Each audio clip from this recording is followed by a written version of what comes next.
자, 행정이념론입니다. 행정이념 동그라미, 행정가치, 행정철학, 행정의 시도원리 다 같은 말입니다. 그죠? 거기 desirable 체크, desirable 바람직스러움입니다. 무조건 발음이 잘 안 되는 제가 바람직스러움, 바람직한 것이 무엇인가에 관한 연구죠. 다시 행정에서 바람직한 것이 무엇인가? 그것은 행정인 동그라미, 행정활동 동그라미, 즉 정책이 또는 계획, 그죠? 정책도 바람직해야 되고 계획도 바람직해야 되고 조직활동, 사람의 활동도 바람직해야 된다는 거죠. 그래서 결정 기준이나 판단 기준입니다. 예를 들면 행정 책임의 기준이 되고 행정 통제의 기준이 되고 행정이 잘했는지 못했는지에 대한 평가 기준이 됩니다. 본질적인 것과 수단적인 게 있는데, 자, 공공성입니다. 공공성.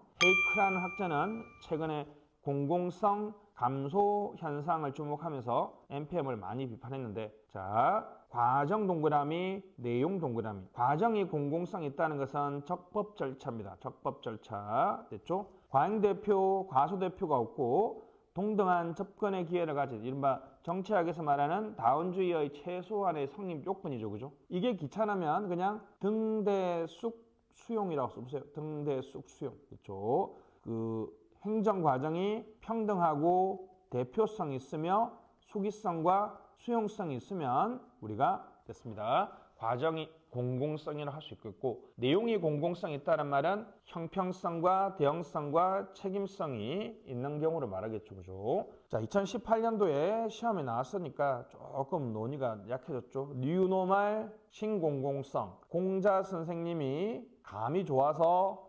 다적중을 보장해준다. 공자감 다적중 보장. 다시 뭐라고요? 공자감 다적중 보장 됐습니다. MPS나 포스트 NPM에서 끌어다 쓰면 좋겠죠. 그죠? 최근에 강조되는 신공공성은 공감성입니다. 공감성. 그죠? 감성 능력 또는 감정 능력을 말하죠. 이 반대가 뭐겠어요? 이성이죠. 이성과 합리. 그죠? 도구적 합리성이 아니라 그 이해관계자들을 충분하게 감정 공유, 치유 회복을 해준다는 거죠. 공유된 자율성은 공론조사라고 쓰시고 시민 참여, 시빅 테크죠. 우리 참여 예산 같은 것들이 전형적인 공유된 자율성이죠. 그죠? 나 혼자 행정이 일방적으로 결정하던 시대가 아니라 공유된 자율성을 누려야 된다. 포용적 공감성, 같은 내용이 넘어가고 종합적 다양성, 다양성 관리라고 써주시고 다양성 관리 됐습니다.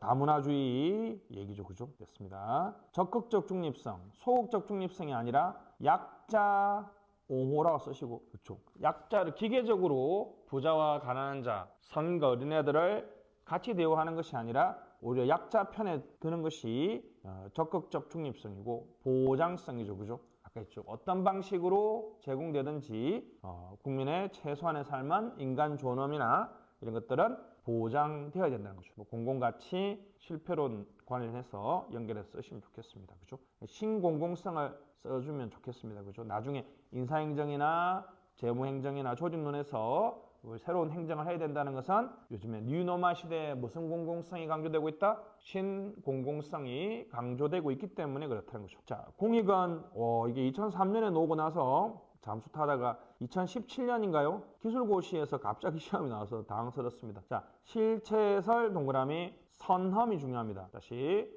공익과 사익은 구별되고 사익과 갈등이 없습니다. 그죠? 공익 우선이라고 쓰시고 그렇습니다. 그죠? 실체가 존재하는 거죠. 공동체 자체의 이익이기 때문에 사익과 구별되고 아무리 사익이 중요해도 공익이 더 우선한다는 거죠. 과정설은 우리 이익집단론이죠. 적법 절차나 이익집단론에서 사익을 갈등과 타협의 결과가 사익이라는 거죠. 그죠? 됐습니다. 공론조사나 시빅 테크나 주민 참여 같은 과정설도 좀 중요하겠습니다. 그죠? 자, 공평성, 형평성, 정의. 자, 같은 것은 같게에서 같이고 다른 것은 다르게니까 다답니다. 그래서 다다. 다시 뭐라고?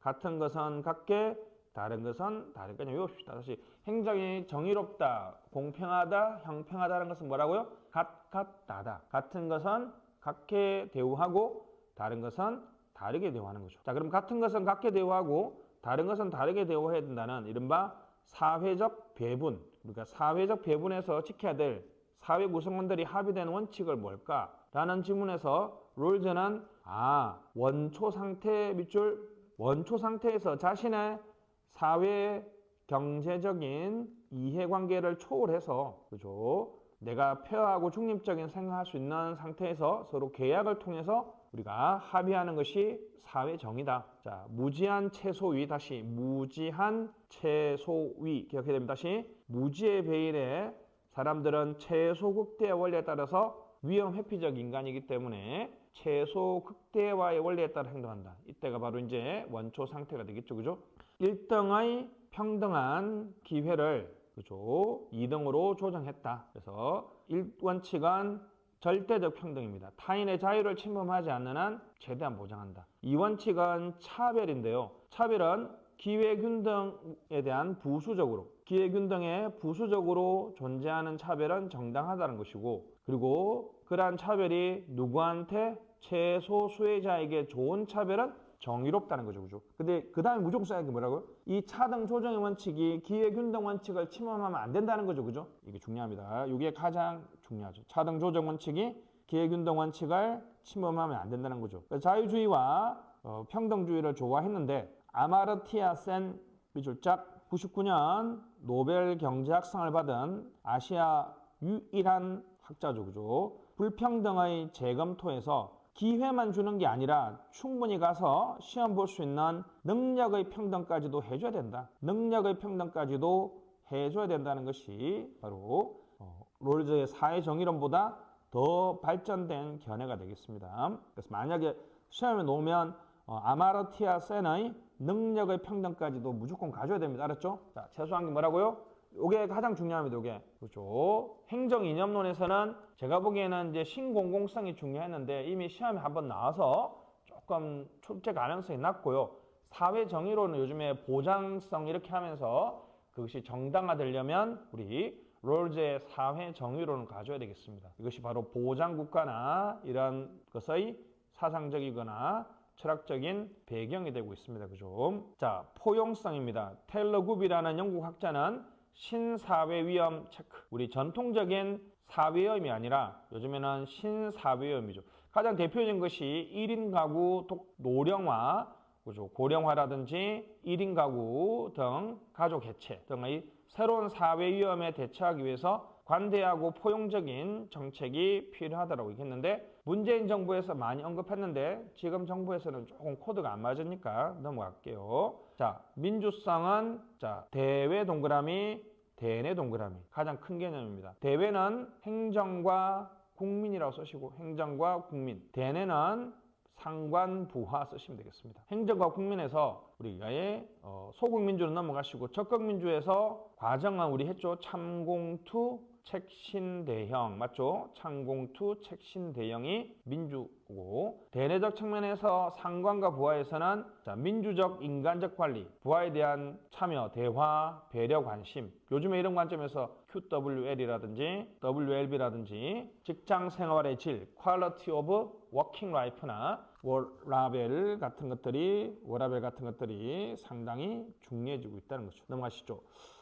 시험 놓을 타이밍은 없습니다. 능률성은 협의는 투입대 산출의 비율이지만 광의는 투입대 결과의 비율이죠. 광의적 능률성은 생산성과 효율성을 같이 씁니다. 절대 같이 안 써야 되는 것은 효과성이죠. 효과성만 구분해주고 능률성, 생산성, 효율성 그냥 같은 의미로 사용해도 상관없다. 그죠? 자, 기술적 효율성과 배분적 효율성이 있습니다. 기술적 효율성은 투입 요소의 결합, 낭비 제거, 비용 전략, 체계적 계획, EVM은 우리 증거 기반 관리죠. 증거 기반 관리. 배분 효율성은 과잉 공급, 과소 공급이 없는 상태, 적시 정량, 만족적으로 제공되는 상태라고 보면 되겠습니다. 전통적인 논의 있죠. 그죠? 기계적 능률성은 SM, 과학적 관리법, 사회적 능률성은 인간관계론. 넘어가시죠. 효과성은 목표 달성도입니다. 발전 행정에서 강조했죠. 그 목표가 적합하다는 것은 사회적 우선순위와 부합한다는 거죠. 예를 들면 저출산, 저성장, 고령화를 지금 우리 사회에서 중요하게 생각했는데 갑자기 일본과 어쩌고저쩌고 이런 가면 중요하지 않는 문제를 우선했으니까 뭐가 없다? 적합성이 없다는 거죠. 적합성이 없다는 거죠. 이때 우리가 제3종 오류라 그러고, 적절성이 없다는 것은 우선순위는 맞았지만 요구하는 수준, 뭐 경제 성장률을 7%로 한다는 건 말도 안 되게 너무 높은 거고, 그죠? 2%로 한다는 거는 지금도 뭐 2%는 달성할 수 있는 상태인데, 그죠? 그래서 다시 목표 달성도는 목표 자체가 우리 사람들이 요구하는 거냐는 적합성이고, 효과성에 대한 평가 기준은 뭐라고요? 적절성과 적합성이라는 거죠. 적절성과 적합성이라는 것이고, 자, 가외성입니다. 이거 피해 주시고, 정보조직 개편하고 이렇게 하니까 또 이게 이제 기술고시에서 최근에 시험이 나왔습니다. 코로나 때문에 우리가 가외성이 중요함을 느꼈죠. 자, 거기 가외성 밑에다가 LANDAU 랜다우라는 학자는 또 한번 내가 여기 랜다우를 왜 안 써줬을까, 그죠? 우리가 가외성에서 랜다우 없으면 안고 없는 찐빵이잖아요, 그죠? 중첩, 중복 위에다가는 독자적이라 쓰시고, 아니면 112, 129 쓰시면 되죠, 그죠? 중첩은 혼재적이라 쓰시고, 죄송합니다. 112, 129가 중첩이죠, 그죠? 독자적인 것은 정보, 그죠? 정보 수집. 기능은 독자적으로, 중첩은 혼재적으로. 등전이 동정 잠재력을 유지하는 거죠. 그래서 중첩, 중복, 등전이 현상이 필수단계죠, 그죠? 중첩, 중복, 등전이 현상. 얘를 많이 쓰면 되겠고, 행정의 신뢰성과 안정성, 경쟁과 혁신을 제고하지만 밑에 단점은 뭡니까?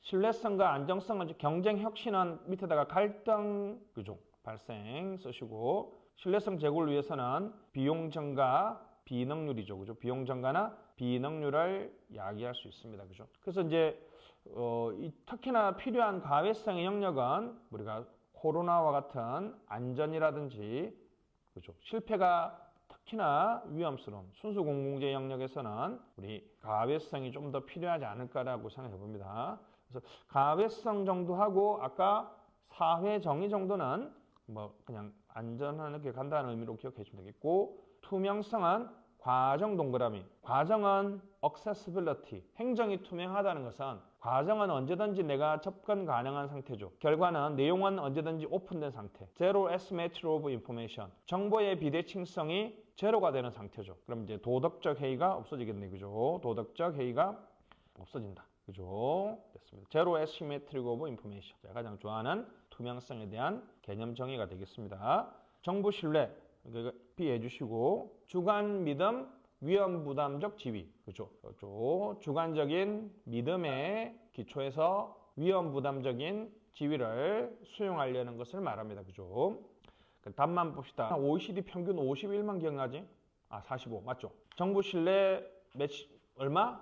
45, OECD 평균 맵 51, 그죠? 그런 것들을 기억해 주시면 우리 정부 신뢰가 상당히 낮다라고 얘기하면 되겠고, 저크라는 학자 별표해 주시고, 저크라는 학자 그냥 신뢰 제고를 위해서 저크라는 학자는 과특제, 과정 기초 신뢰, 특성 기초 신뢰가 있습니다. 과정 기초 신뢰에서는 뭐 투명성과 예측 가능성, 공론조사 참여 예산, 시빅 테크, 대충 이제 여러분 방안 몇 개 기억해 주시면 좋을 것 같습니다.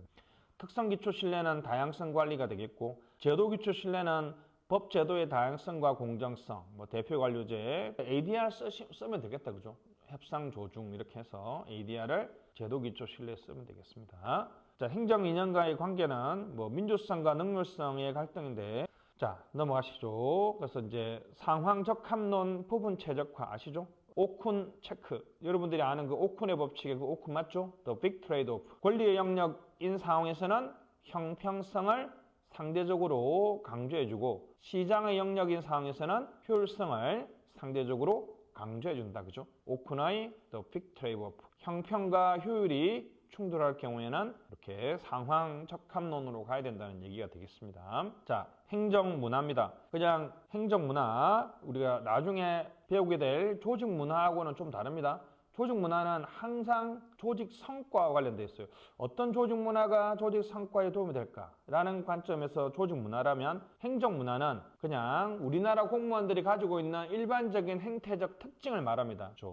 비온 형집을 운반 안 해요. 비온 형집 안 운반권 상. 다시 비가 온 형집을 운반하지 않습니다. 비 온 형집 안운반권. 마지막에 이제 상황주 단어 넣는데 외워주시면 비 온 형집 안운반권상. 그 끝에 걸 많이 외워야 됩니다. 비물질주의는 그냥 핵심 단어 뭐라고요? 형이상학적인 거. 그러니까 실용주의 발전을 저해하고, 온정주의는 사적 감정이죠. 객관 공정을 상실하고, 형식주의는 허례의식, 절차, 동조과잉, 집단주의는 부처 할거주의, 정책 갈등, 안정주의는 변화 혁신을 어렵게 하고, 운명주의는 성취주의, 도전주의를 정착 어렵게 합니다. 천연과 냉소주의를 자극하죠. 일반주의는 엑스퍼트, 전문가 행정을 발전 제외하고, 권위주의는 관존민비라든지 상명하복을 조장합니다. 상황주의는 아시죠? 내로남불이잖아요. 그죠?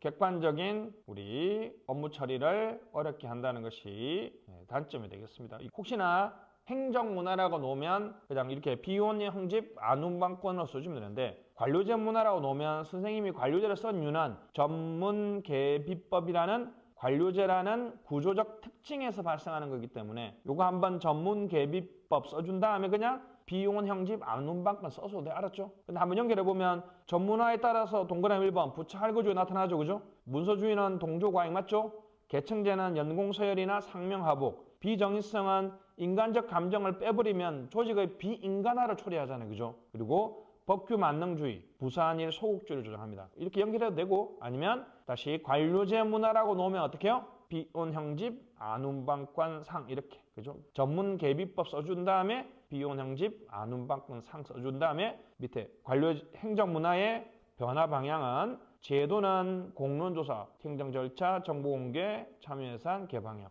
요즘 식으로 하면 시빅테크가 좋을 수도 있겠다. 그죠? 시빅테크, 성동구민층 이런 것들 좀 참신한 것들 좀 적어주시고요. 샤인의 문화 리더십. 요게 이론 중에 가장 문화를 바꾸는 가장 대표적인 거죠. OD도 있는데, 그죠? 조직 발전도 있는데, 감수성 훈련 뭐 이런 것도 있는데, 이런 건 너무 식상하니까 샤인은 문화 리더십에서, 리더는 무엇을 변화시켜서 문화를 변화시켜서 그 문화의 모범자 있죠? 문화의 수범자가 되어서 조직인을 바꿔나가는 리더십을 행사해야 된다는 샤인의 문화 리더십 이론이 문화개혁에 여러분이 답안지에 쓸 수 있는 아주 좋은 단어가 되겠습니다.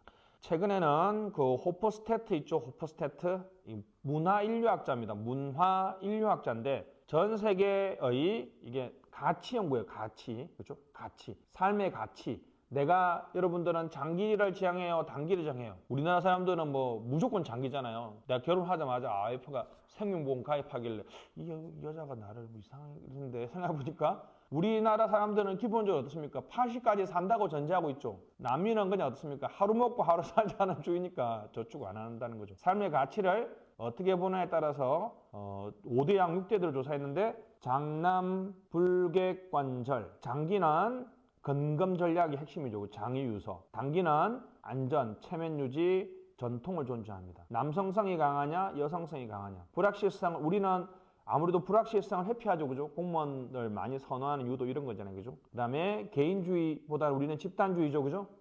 권력거리가 상당히 높죠. 상명하복입니다. 탐닉, 외향적이고 질서준수 낮습니다. 절제, 우리는 뭐 겸손이 미덕이죠. 그죠? 사회적 결속력이 높다는 거죠. 그래서 밑에 보시면 우리는 피라미드 체크해 주시고, 피라미드. 호프스테트는 시험 문제 단독으로 놓을 가능성은 낮거든요. 근데 유민문 교수님 책에 들어가 있어서 또 이걸 많이 연구하니까 다시 호프스테트 써주면 피라미드 영어로 뭐? 피라미드, 직권화, 높은 계층, 공식화, 경직성. 우리는 권력 거리는 높고 불확실성을 회피하는 문화라는 거죠. 그죠? 권력 거리가 높고 불확실성을 회피하는데, 거기다가 성과급 써보세요. 성과급은 뭡니까? 불확실성을 선호하는 거죠. 그죠? 내 보수가 어떻게 돼? 그러니까 당연히 이런 피라미드에서는 연공급이 정착될 가능성이 엄청 높죠. 성과급은 불확실성을 선호하는 거죠. 권력 거리가 낮은 거죠. 그런 경우, 그러니까 성과급이 도입되면 우리나라는 피라미드 조직 문화인데 이 성과급이 제대로 정착될 수 있다 없다? 없다. 이런 식의 아주 재밌는 분석을 할 수 있습니다. 자, 답안지 쓰실 분들은 호프스테트, 피라미드, 가로 이거 뭐라고요? 높은 권력 거리, 불확실성, 회피의 상황에서는 성과급, 개방형, 책임 운영기관, 팀제 등은 성공적으로 정착할 수 있다 없다? 있다. 이렇게 분석해 주시면 되겠습니다. 자, 오늘은 여기까지 하도록 하겠습니다. 수고하셨습니다.